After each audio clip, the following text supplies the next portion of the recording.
Mộtគឺអំពីការសួរនាំសួរសុខទុក្ខហើយនឹងសុជីវធម៌នៅក្នុងការប្រាស្រ័យទាក់ទងនៅក្នុងវប្បធម៌អាស៊ីអាគ្នេយ៍យើង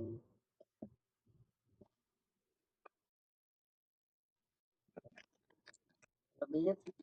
សួរនាំរបៀបនៃការសួរសុខទុក្ខគ្នាជាធម្មតាជាមូលដ្ឋាននៅក្នុងនោះcách chào hỏi cơ bản chào hỏi xu nom xu sục tục xin chào xu đầy xin chào xu đầy chào anh chào anh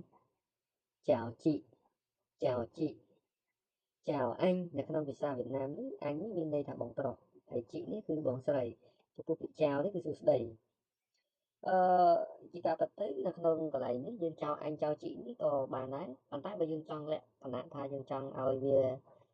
លេខសឹកមានន័យថាវាសុជីវធម៌បន្ថែមទៀតយើងគោរពម្នាក់នឹងខ្លាំងបងប្រុសម្នាក់នឹងខ្លាំងបងស្រីម្នាក់នឹងខ្លាំងយើងអាចដាក់ថាចោលអញចោលchị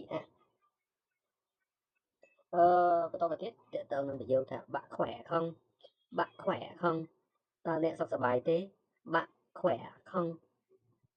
នៅក្នុងការឆ្លើយtôi khỏeមានន័យថាខ្ញុំសុខឬក៏សុខធម្មតាអញ្ចឹងទៅcảm ơnអរគុណ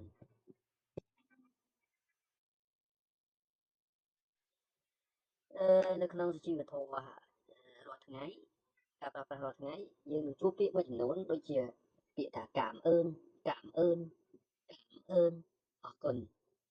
នៅពេលយើងធ្វើខុសអីមួយយើងអាចប្រើពាក្យ xin lỗi xin lỗi xin lỗi សុំទោសហើយលក្ខខណ្ឌយើងប្រើក្នុងការឆ្លើយតបជាមួយនឹងចាស់ទុំមានអាយុច្រើនជាងយើងឬក៏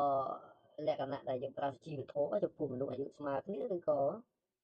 ទោះជាគាត់អាយុក្មេងជាងយើងប៉ុន្តែយើងចង់ប្រើប្រាស់នោះក៏អាចទៅរួចដែរយើងប្រើពាក្យវឹង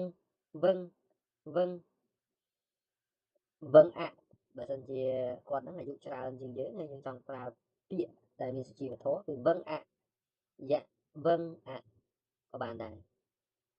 ហើយចំពោះចាស់និយាយមកក្មេងនៅក្នុងករណីមួយចំនួនអាចប្រើពាក្យដូចក្នុងភាសាខ្មែរយ៉ាងដែរជាដើមមកដល់នេះសូមអរគុណហើយមេរៀនថ្ងៃនេះមានតែប៉ុណ្្នឹងទេជួបគ្នាក្នុងវីដេអូក្រោយ